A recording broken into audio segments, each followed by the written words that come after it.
Est-ce une allégorie d'une justice ukrainienne aveugle? Il y avait foule à l'ouverture du procès en appel de Yulia Tymoshenko et même de la bousculade entre pro-Tymoshenko et forces de l'ordre. Mais l'ancienne passionnariat de la révolution orange n'était pas présente en raison de son état de santé défaillant.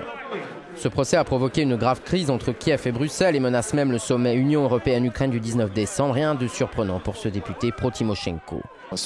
La juge qui a été nommée juste hier n'a pas été en mesure de prendre connaissance de l'ensemble des éléments qui constituent ce dossier. C'est la raison pour laquelle elle n'est pas capable de juger cette affaire de manière objective. Nous allons exiger que les 2 points suivants soient soulevés. Le premier, son état physique qui implique une libération immédiate. Et le second, lancer de nouvelles enquêtes au cours de ce procès, ce que la loi permet. Yulia Tymoshenko est incarcérée depuis août dernier. Lors de son procès en première instance en octobre, elle avait été condamnée à 7 ans de prison pour avoir conclu, lorsqu'elle était Premier ministre, des accords gaziers avec la Russie considérés comme défavorables à son pays. D'une simple phase préliminaire, nous sommes passés maintenant à un niveau supérieur.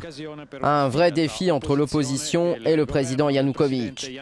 Les partisans de Yulia Tymoshenko accusent de plus en plus l'Ukraine de n'être plus un État de droit. Sergio Cantone, Euronews, Kiev.